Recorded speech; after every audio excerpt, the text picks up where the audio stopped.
I want to talk about music in movies, but not music just written for movies, but more specifically, music that exists in the universe of a movie. I think it's a really interesting challenge for filmmakers whenever they're writing about musicians. It's a challenge I don't think a lot of screenwriters see coming, where they'll just write, hey, this band has a hit song that everybody loves, and they don't realize that now someone actually has to make a hit song. And that's so hard. There's an entire industry around trying to make hit songs, and most of them fail. But if you're writing a movie about a big band, you have to have a song that's believable as something a lot of people would listen to, or else the whole movie doesn't work. So as someone that works in film and is a big fan of music, I've always found that really interesting. So I've scoured the internet for examples of music in the universe of movies and TV shows, and we're gonna make a tier list of my favorite ones.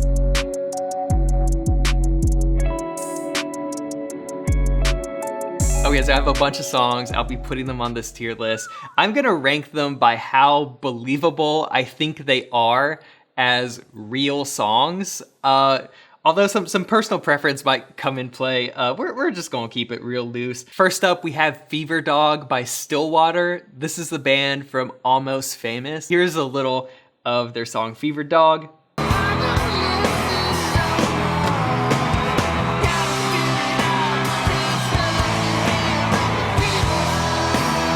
Okay, so this song is very believable to me as something that would exist in this universe. It feels very much like its time period.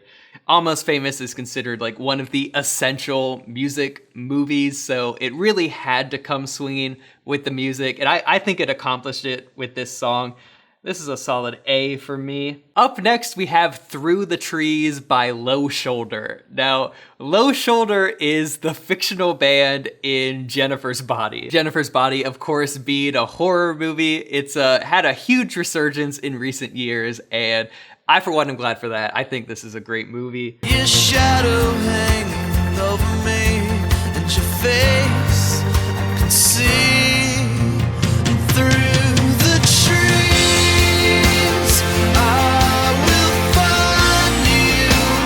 This has no business being this good. Like, this is a properly good song. It's very high quality, but considering the movie it's for, it's not a movie about a band. A band is like a small part of it, but even just the name Low Shoulder, it feels like a real band name to me. I think we're going S tier. This is like early for an S tier pick, but just the amount of effort that went into this when it's not even like the main focus of the movie. It's crazy. Jennifer's Body, crazy movie. Next we have Sex Bob Omb. That's the fictional band in Scott Pilgrim vs. the World. And this is another one of those movies that very heavily features music. It's not like the main focus, but it is about a guy in a band. So it does kind of have to go hard for the movie to work.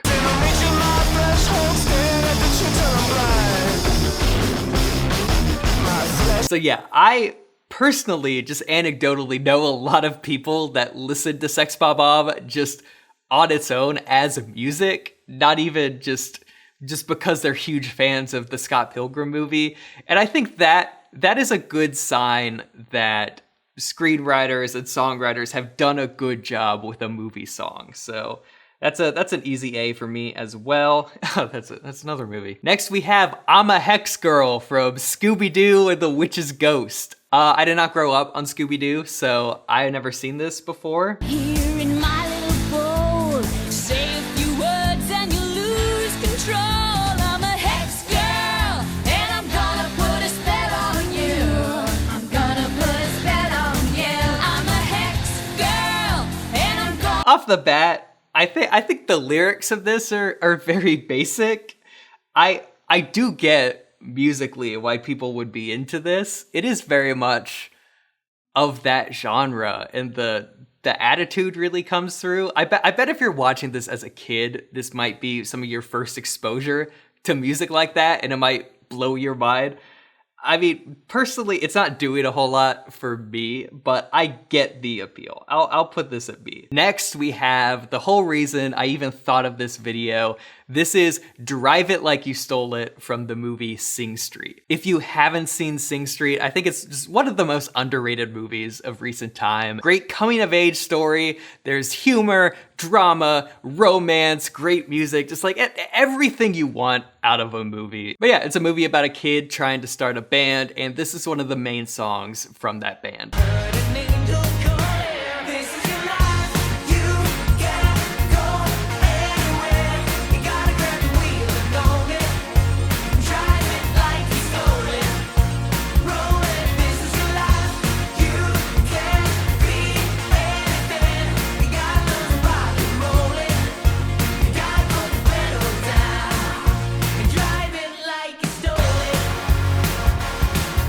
Okay, I just have to say, this is an immediate S tier for me. If you haven't seen the movie, maybe it seems strange, but I think it works as a song. I listen to this as a song. It's in some playlists of mine.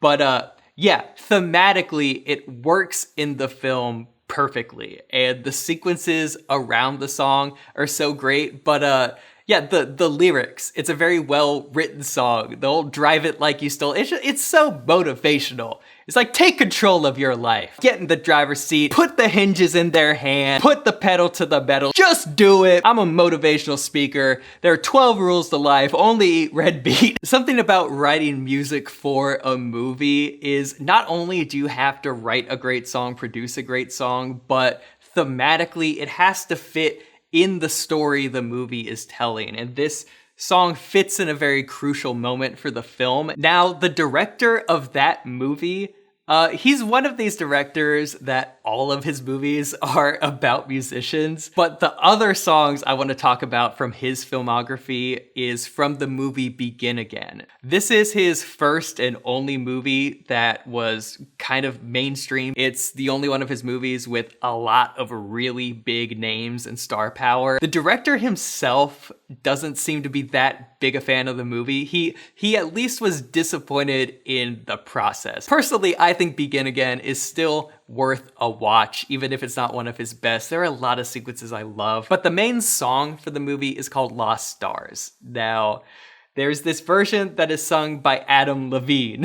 So let's get drunk on our Tuesday.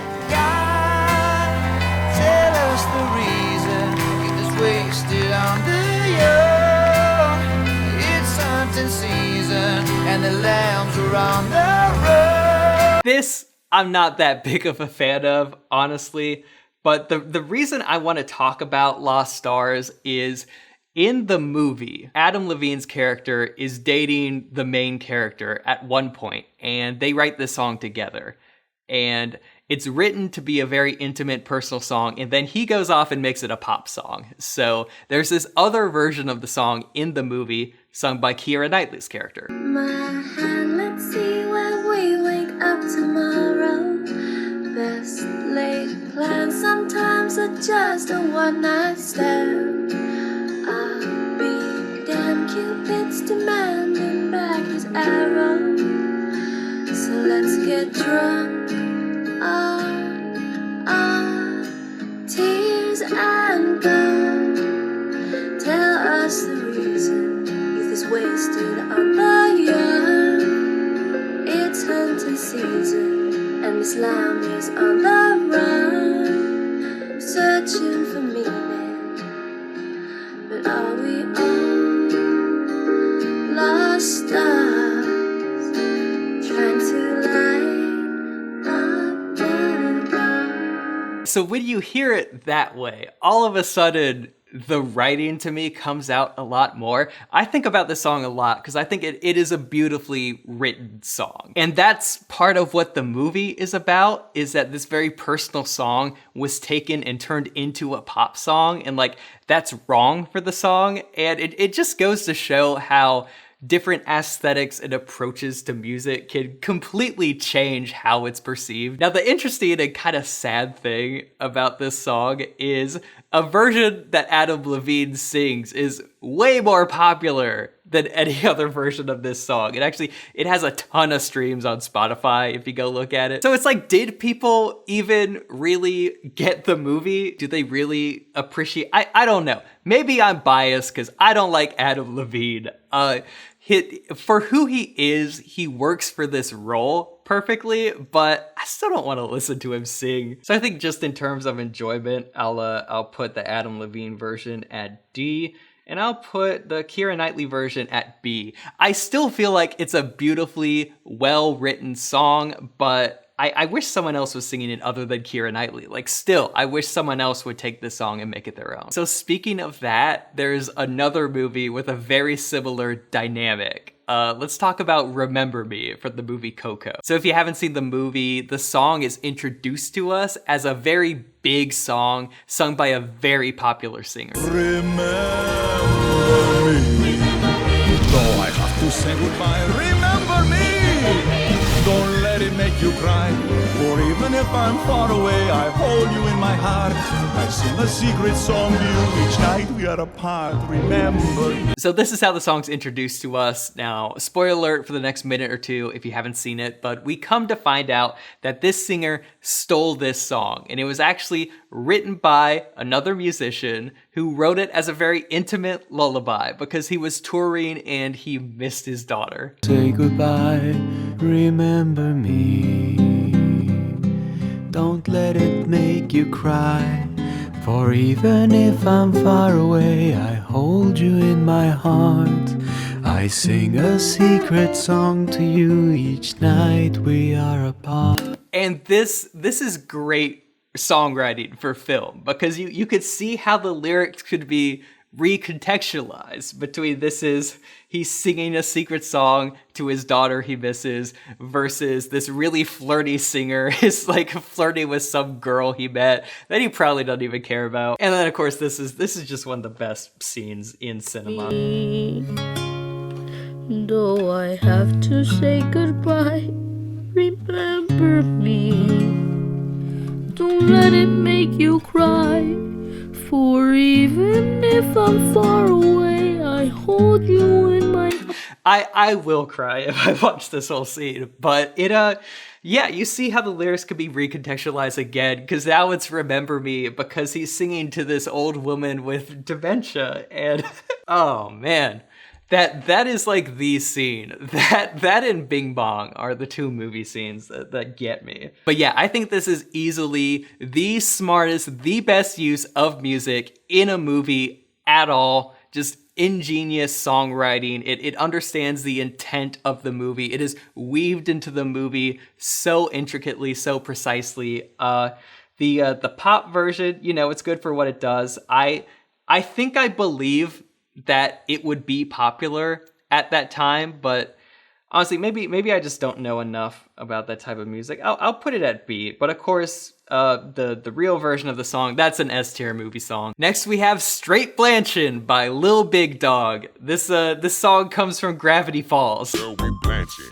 I live up in a mansion. Am I blanching? Girl, we blanching.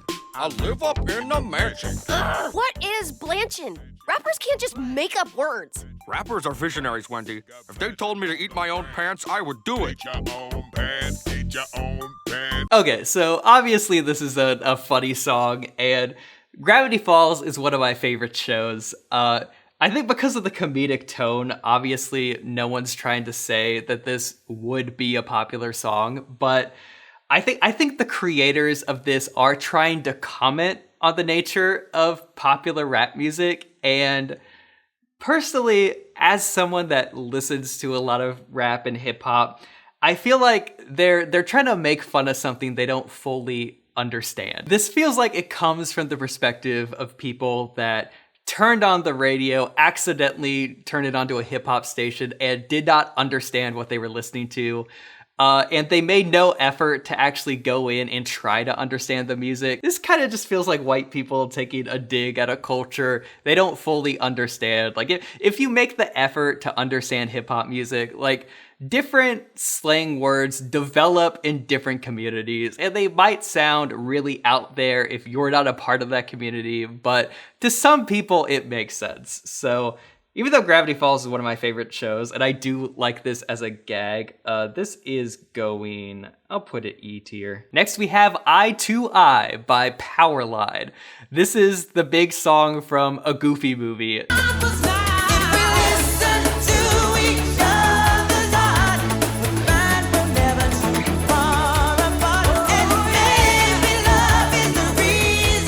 So this is very widely considered one of the best movie songs from a fictional group. Personally, I didn't grow up on a Goofy movie. I saw it for the first time when I was an adult, and I feel like I get the hype, but okay, this is my hot take. I feel like this is just dollar store Prince. It's just dollar store Prince. Maybe like watered down Michael Jackson. I get it as a song. It's a good groove, and I understand why people would listen to it, but if you're trying to make a hit song for this movie by this big band, I feel like it should, I don't know. I wish it was a little more specific. It didn't feel as generic as it does. I do not like the high end on that song, just the constant rattle, but you can't deny the song's power, even though I'm tempted to put it in C. Like, listening back to it just then, I did have a good time. I'll put it at B. Next we have Let's Go to the Mall by Robin Sparkles. This song is from the TV show How I Met Your Mother. Let's go to the mall, everybody! Go! Come on, Jessica. Come on, Tori. Let's go to the mall. You won't be sorry. Put on your jelly bracelets and your cool graffiti coat. So this... It parodies such a specific genre so well. Just that 80s music, but also music that is very clearly marketed to children. Like, this is like the 80s version of Friday by Rebecca Black. It does flawlessly parody the genre it's going for. And also the visuals just lend so much to it. I feel like part of the reason the song is so big is just the visuals and who the character is and what a big reveal in the show this is. I'll give it a B. We're getting a lot of Bs. I feel like I'm a generally positive person. I don't know if a lot of stuff is gonna get in the E or F tier on this. Next we have Scotty Doesn't Know. Scotty doesn't know that Fiona and me do it in my van every Sunday. She tells him she's in church, but she doesn't go. Still she's on her knees, and Scotty doesn't know. Oh, Scotty doesn't know. So don't tell Scotty. Scotty doesn't know. Scotty doesn't know. Okay, so the thing about this song is I'm trying to judge things on the criteria of, are they believable just as real songs that could exist in the real world, not just the movie world? Now, I kind of missed out on the whole emo pop punk phase of the early 2000s, and I actually went a really long time thinking this was just a real song. I'd hear people sing it, and it sounded like that type of pop punk to me, and I discovered like embarrassingly late that this song is from a movie. And not only that it's from a movie, but Matt Damon is singing it. Do I like the song? Like, not really. And when you think of it as a movie song, it's written for one very specific purpose, but that's almost what's surprising about Scotty Doesn't Know, is even though it's written for this one gag in a movie, it still kind of works as a song on its own. So I think just for that, I have to make it an A tier. Next we have Secret Tunnel from Avatar: The Last Airbender. Now I would argue that this is a hit song in the universe of Avatar. It's been passed down for generations. It's a folk song of legend. Is this real or a legend? Oh, it's a real legend. Two lovers forbidden from one another. A war divides their people, and a mountain divides them apart. Built a path to be together. Yeah, I forget the next couple lines, but then it goes, secret tunnel, secret tunnel.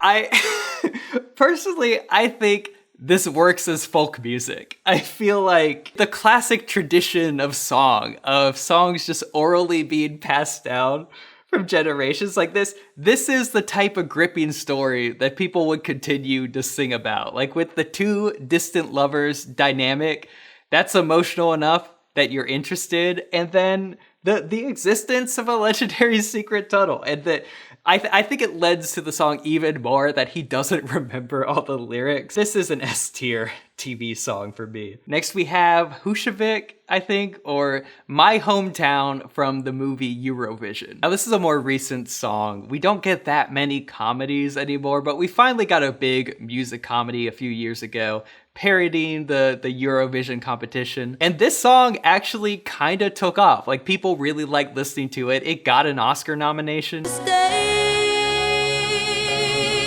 Where the mountains sing through the screams of seagulls, where the whales can't live cause they're gentle people in my hometown, my hometown.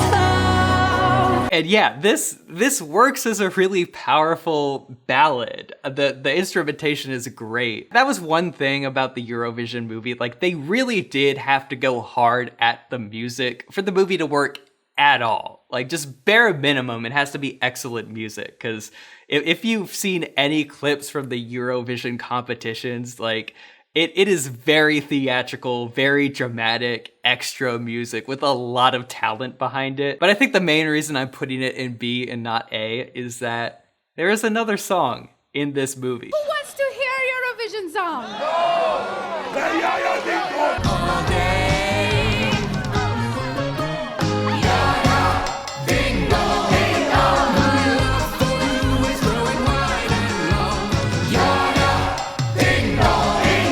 That's why I can't put Hometown at A, is that song in the movie should stand out as the best song, but Ya Ya Ding Dong, it's still it. I'm with that one guy. I just want to hear Ya Ya Ding Dong. I only want to hear Ya Ya Ding Dong! Next we have a movie I'm obviously a fan of. This is from Popstar. There are a whole lot of songs on the soundtrack that I could go with, but I think what might be the biggest Connor for Real hit is I'm So Humble. It's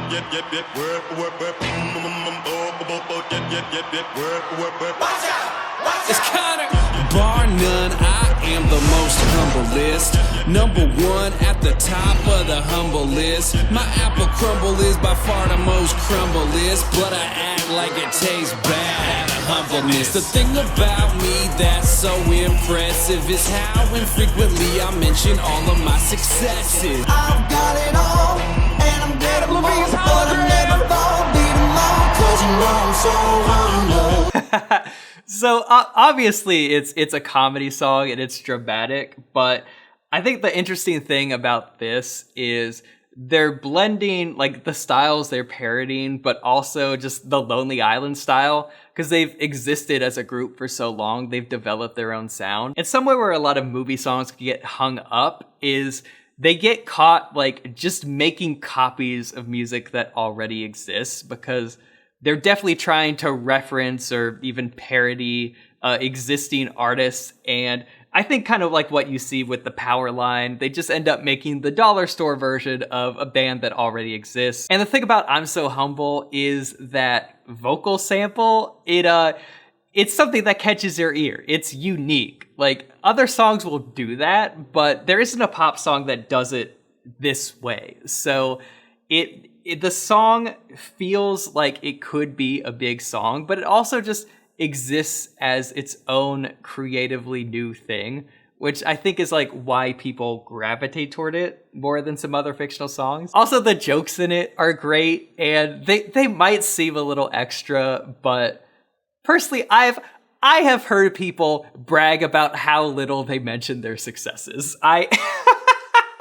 This is real. This is an A tier for me. But while we're talking about pop star, I also want to bring up The Donkey Roll by the Style Boys. Maybe just because I got the sweater on. The story of the movie goes, this guy used to be part of a hip-hop trio called the Style Boys, and The Donkey Roll is this popular dance song they had. Going down, it's the Style Boys, Kid Connor, Kid Brain, Kid Contact. And we're here to teach you the latest dance craze that's sweeping the nation. The Donkey Roll. Clap your arms like a bird flying around.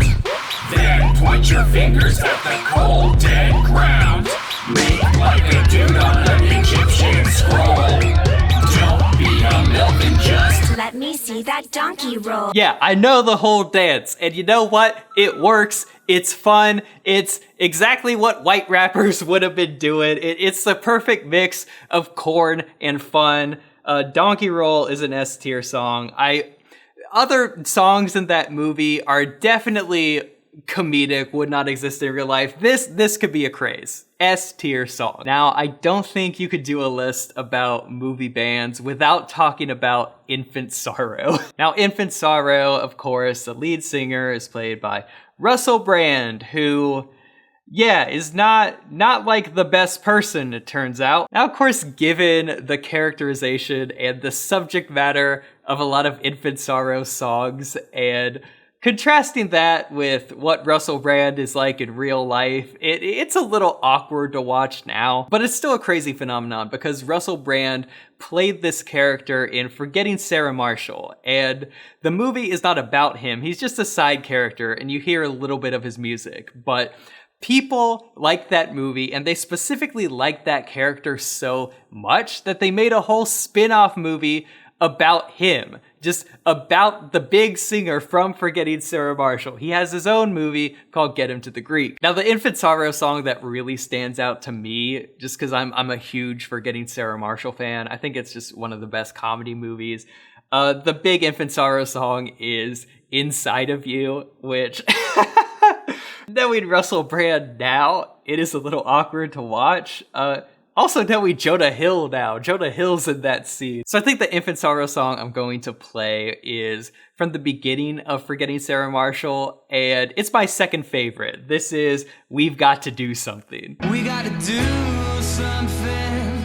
We gotta do something. Before Mother Earth gets any more hurt, we gotta do something. From what I've read, there's a lot of bad stuff in the world today. It's been said it's getting rough to find a place where the children play. So a lot of people don't know that a full music video for this song exists, and it is some genius comedy writing, both the lyrics of the song and what's on the signs. It's just a perfect parody of this style of music, and what's interesting watching it now is I feel like it kind of predicted Russell Brand's whole career. Like, is this not what he's become? Going into content creation and positioning himself as this spiritual, enlightened figure that has all of these answers to the universe, when really, when you dig deep, it's just nothing but empty platitudes. Yeah, this is an A-tier song. Love the writing. All my homies still hate Russell Brand. Also, I'm just realizing, I think I meant to put Hex Girls in the C tier. That's where it belongs. I'm sorry if you're a Hex Girl fan. Please don't come at me. Next, we have Sweet Victory by SpongeBob. Never sacrifice their will. Don't ever look back on the world closing in. Be on the attack with your wings on the wind. All the things will begin. And it's sweet victory. Yeah. Immediate S tier, immediate S tier. This, just one of the best music moments in cartoon history, TV history, probably. This this song has no business being this good. They could have slacked off. It still made a good episode of television. This is the criteria I feel like I'm judging a lot of these songs by. Like, if you had a playlist of just normal music in any sort of genre and one of these songs came on, would it stand out? Would you be able to tell that it was a song from a fictional band? And personally, with this song, if you put this in the middle of a bunch of other classic rock songs, I feel like it still fits. This could go toe-to-toe with some of the hits. Like whatever band that sang this song should have been bigger. I love this. Just one of the best cartoon episodes of all time. S tier. Next we have That Thing You Do by The Wonders, who are a fictional band from a movie called That Thing You Do. This is from a movie I haven't seen yet, but it looks like a pretty decent movie. Tom Hanks is in it, but obviously there's a lot of pressure on this song, because not only is it the big hit from this band in the movie, but the whole movie is named after this song. Doing that thing you do, breaking my heart into a million pieces, like you always do. And you don't mean to be cruel. Without even having seen this movie, they have made a proper bop with this song. This, again, like if you didn't tell me this was from a band in a movie, I would think this was just a real song. Whoever made this did a great job. Dare I put it in S? I feel like I would put this on an actual playlist. I think that means it has to. You know what? I'll put it at A. I'll reserve S tier for stuff I understand fully, have full context for. Next we have 5,000 Candles in the Wind by Mouse Rat. Mouse Rat was Andy Dwyer's band in the TV show Parks and Rec. Andy Dwyer, of course, played by Chris Pratt. And once we've all said goodbye, you take a running leap and you learn to fly.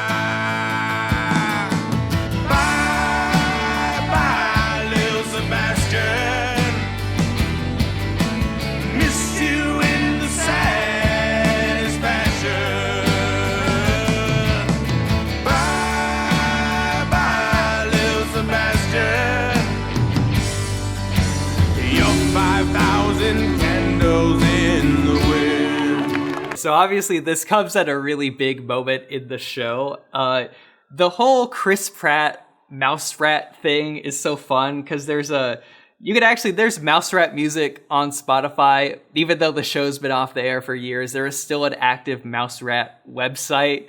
I checked this morning, you could buy Mouse Rat on vinyl.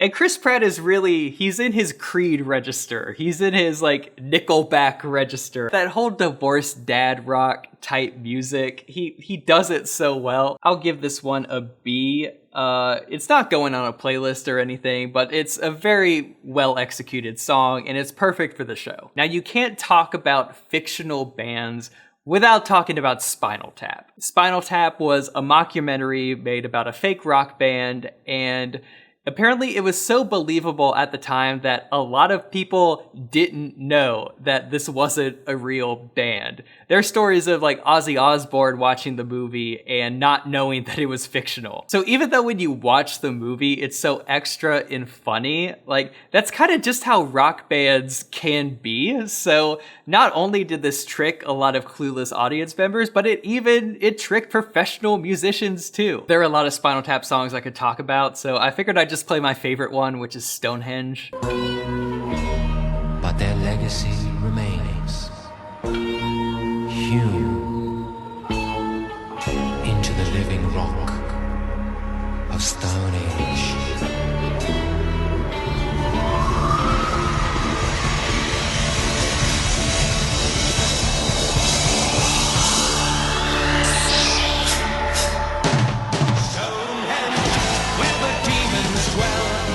Banshees live and they do live well. Stonehenge, where a man's a man and the children dance to the pipes of Pan.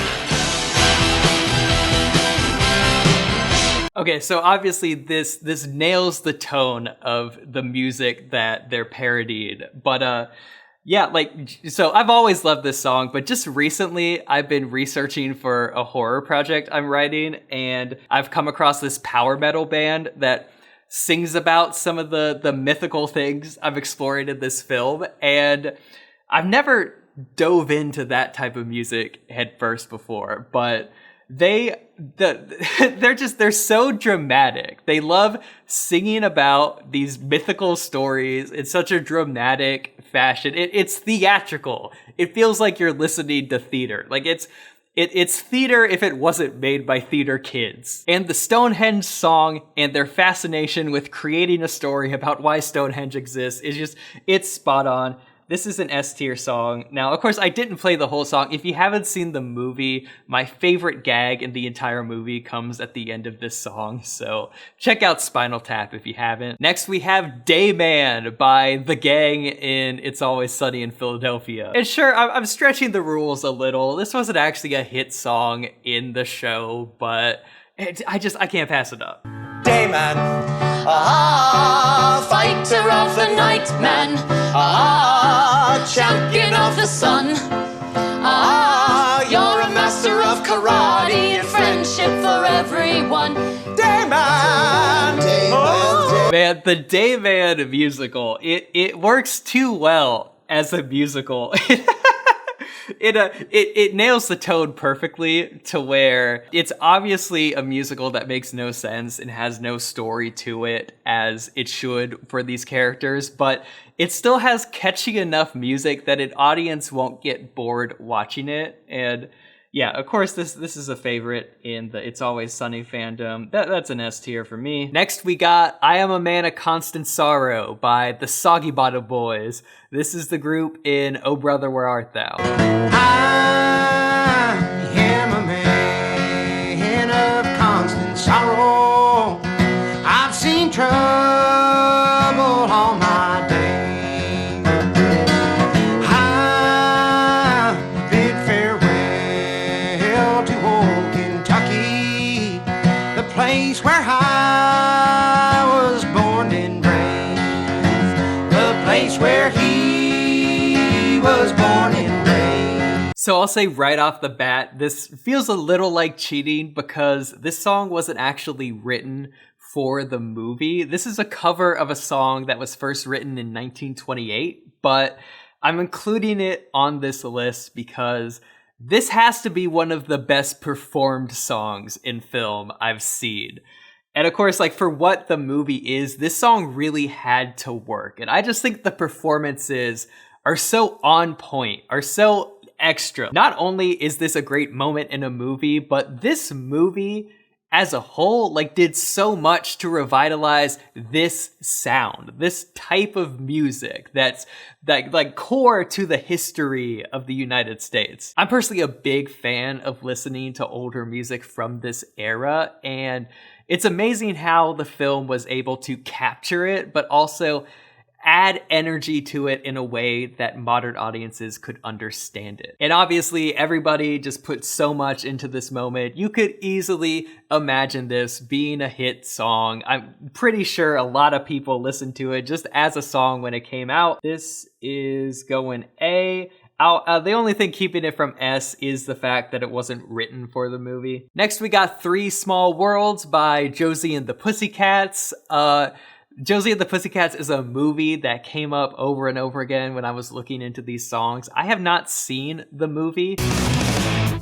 I'm a punk rock prom queen, brown paper magazine, hotter than you've ever seen, everywhere and in between. I'm a tent ticket through ride, don't you wanna come inside? A 5-star triple threat, hardest of the hard to get, no one's little red carpet, easy nothing let me get. 6 whole hours and 5 long days. Listening to it for the first time, it does really sound like that era of music to me, and it's got a great groove. I could really get into it. I do feel like lyrically, I could tell a little bit that it's a movie song and not a real band.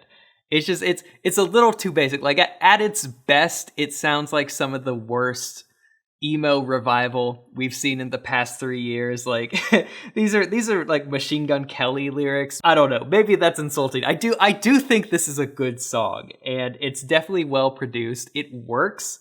I could see people listening to it for real, but only a little bit, not all the way. I'll put it at B. Next we have Treat Her Right by The Commitments. The Commitments are the fake band in a movie called The Commitments. Again, another movie I haven't seen.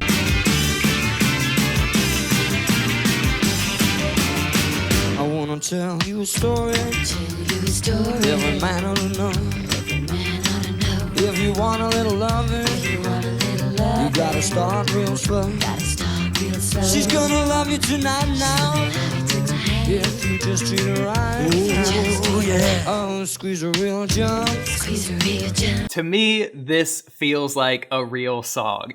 Again, I'm going into it not knowing the movie, but if you told me that that was just a band, I would believe you.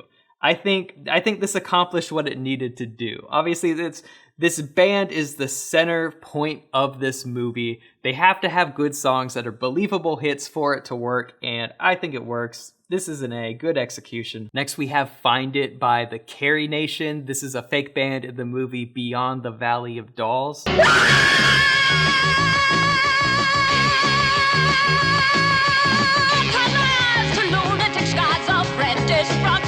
Sunrise and morning empty out my head. I can find the direction to follow, something that's fine, not something I borrow. Each day I wait, heaven's the weight on me. Find it, I've got to find it. This song rocks. Okay, I haven't seen this movie, and honestly, like this not only sounds like a song that would exist back in the day, this sounds like something that would be a classic from back in the day. Like if you told me this band was highly regarded as one of the best bands of this time, I would believe you. I legit like that song a whole lot. I know I said I was saving S tier for stuff I had seen, but I think this belongs here. Honestly, I need to watch this movie. Next we have the Cantina Band from Star Wars A New Hope.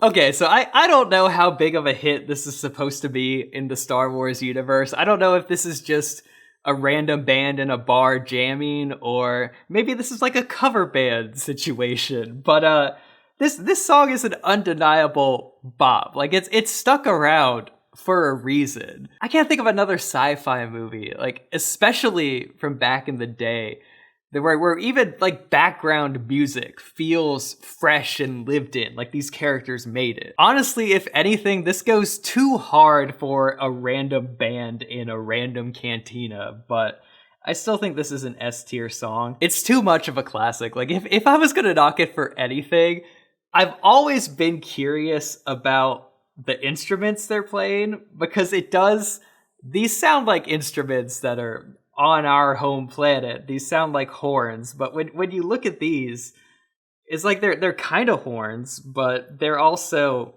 like weird and techy. There's this weird, looks like a drum machine right here. I don't 100% buy that those sounds came out of these instruments, but maybe they just have some futuristic tech that we don't know about yet. Next we have Degenerated. This is from the movie Airheads. What's Johnny doing out on a Tuesday night? Johnny can't read, Johnny can't write. Kids just don't understand. Johnny don't care about the world as long as he can do his girl and prove that he's a man.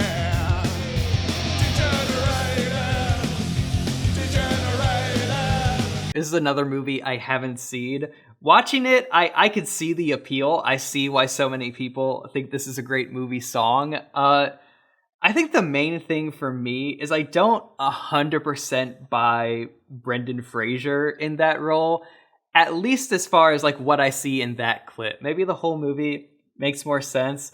Because like the thing about it is, I could see Brendan Fraser playing a singer really well. I don't buy the grunge look. To me, my instincts lean in C. Now I want to get into the most recent version of A Star Is Born. So obviously there's a big hit from that movie, but before we get to that, I want to talk about like the main hit for Bradley Cooper's character. The song is called Black Eyes. Now this is the song that is supposed to be really popular. Bradley Cooper's character is selling out arenas playing this song.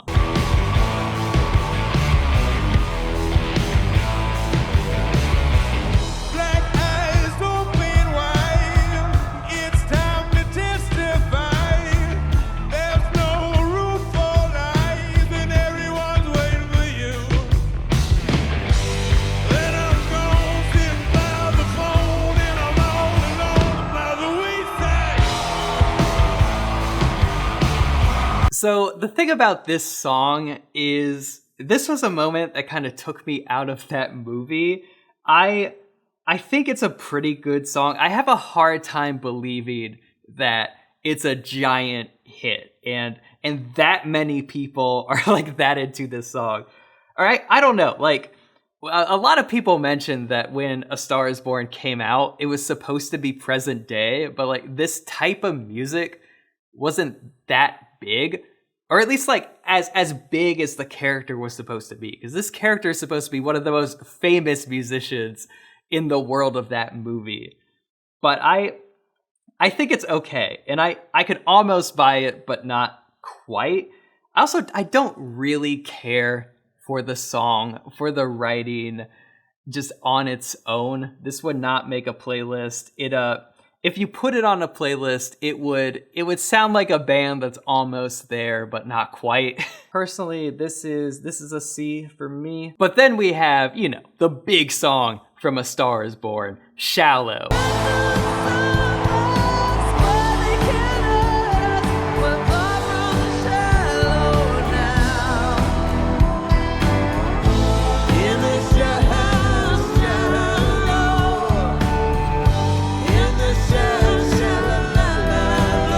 Now this song, it's obviously believable that it's a hit in this universe, because it was a hit in our universe. This song was inescapable when it came out. That's the mark of a great movie song. They actually succeeded in making a real hit.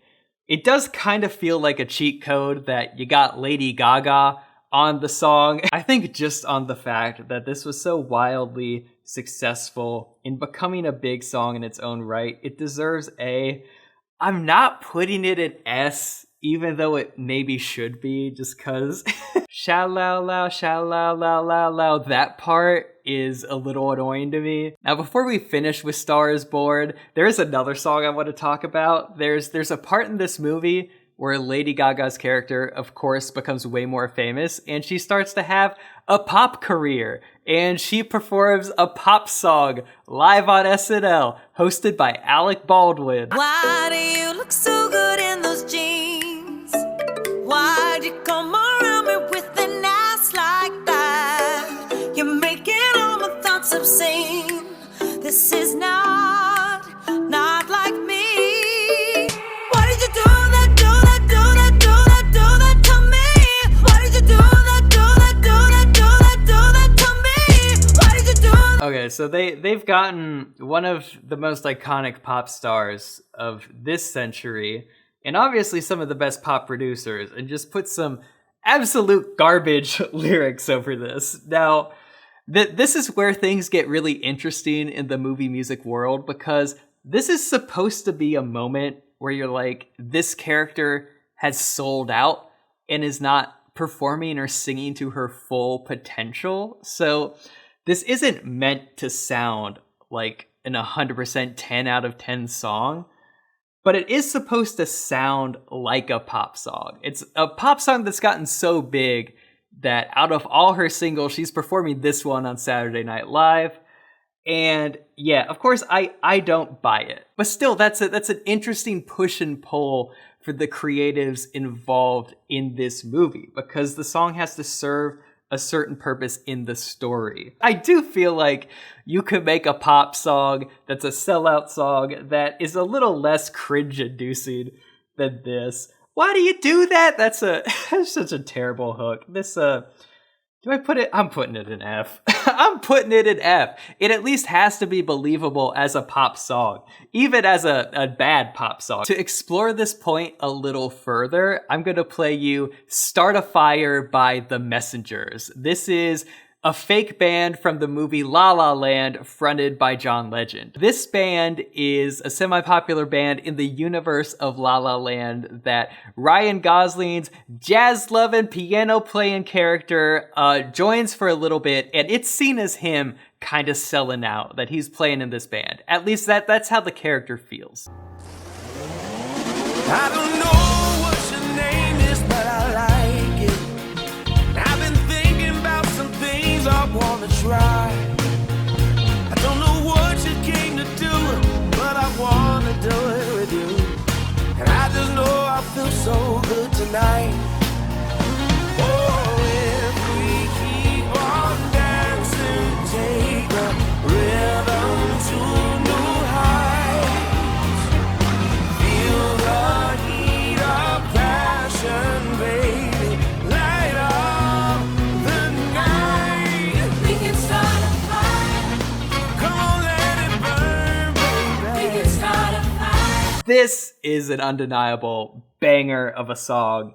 I love this so much, and I almost think it might be too good of a song. Like, if the intention of the scene is that Ryan Gosling's character is selling out and not being true to himself, like, maybe he should be played in a worse band, but that might not be the full intention of the scene, though. It might be that only Ryan Gosling's self-obsessed character thinks this is selling out. Like, obviously Emma Stone's character in this scene seems to think that this is really cool. And he's doing a good job making a lot of music that a lot of people like and is good. So it really depends on the interpretation of the scene. And that's what is so cool and interesting and complicated about writing fake songs for movies, is each song, it can't just be a good song on its own. It has to serve a really specific purpose. So I'm gonna give this an A. I'm a huge fan of this song. I listened to it a lot when this movie came out, and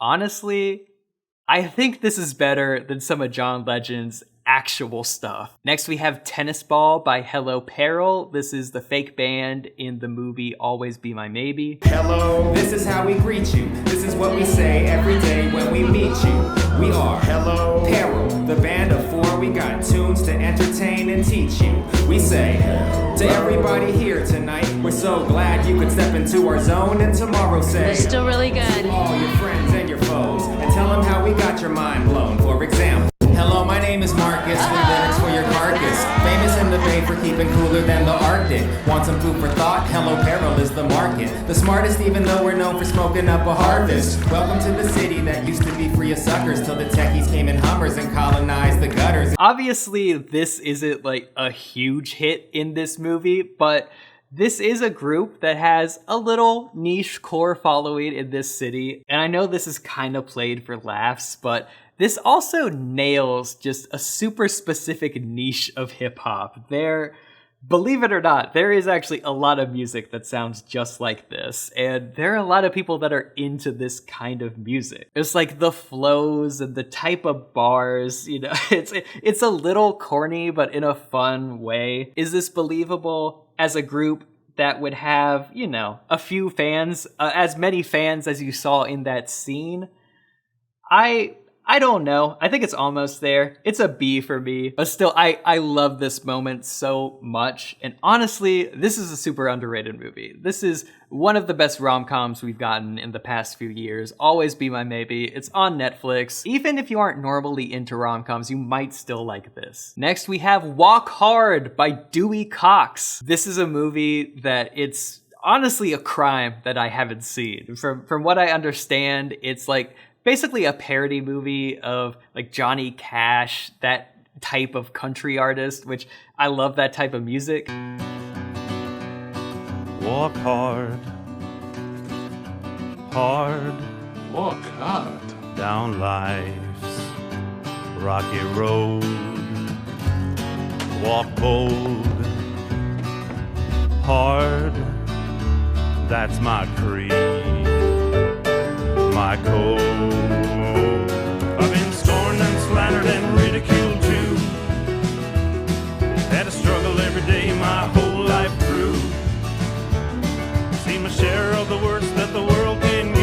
I could see why this is recommended over and over. I can say I've seen clips from Walk Hard, and everything I've seen from this movie, it looks so funny. I'm probably gonna watch this tonight, actually. But this song works. This is 100% believable. This sounds like a Johnny Cash song. This sounds like this era, and it's dark and dramatic, but also the movie it's in is a comedy, and tonally, it also kind of works as a comedy. Just the line "walk hard," like it could be played for laughs, but also seriously, it is both funny and it kind of legitimately makes me feel something. I think this belongs in S tier. And the final song of this video, we got "Get Swifty" by Rick Sanchez. Oh yeah, you gotta get swifty. You gotta get swifty in here. It's time to get swifty. Yeah, I'm just here to report that if the world was on the verge of being destroyed and the fate of humanity rested in the hands of Justin Roiland, we would be doomed. Yeah, I know it's comedic, but yeah, this isn't saving anyone. This is an F song. Don't get me wrong, I do think it's funny and it works for its intention in the show. Honestly, Rick and Morty is one of those shows that's been just destroyed by its fan base. Like its fan base and also one of its creators at this point. Like case in point, a lot of Rick and Morty writers go on to do really big things. It's just the people that got into it, created a culture around it that kind of sullied it a little. But if you can manage to ignore that and just watch the show, I do think it's one of the best shows. But yeah, get swifty. Save the world in Rick and Morty. It's not saving anyone here. Anyway, thank you so much for watching. I came across so many songs from movie and TV that I couldn't fit all in this video. So if there's anything that I missed, please leave a comment letting me know. I might do another one of these videos. Also, if there's just like a movie song in general, I want to know it. I do know I came across a ton of boy band parodies. I'm thinking of making a whole video just about that. So if there's also a fictional boy band you like, send me that too. I put a Spotify playlist in the description with all the songs we talked about in this video that are on Spotify. So if you want to check those out, link is in the description. You could follow me on Spotify. You could follow me on social media at Robert2_Isaac. Also, I mentioned I'm a filmmaker. This is a very film-focused episode. If you're interested in my film stuff, I host a screenwriting podcast with a frequent writing partner of mine called Written By. Every week on the podcast, we pitch new films, so you can check that out. That's a great listen. On the podcast YouTube channel is also my last short film called Troubled Date. Please check that out too. Thank you so much for watching. I'll see you soon. Walk bold. If you have an hour this week, No! you can learn 100 songs. No, I want to hear the song! Learning just 4 chords. These. I don't need to know those chords.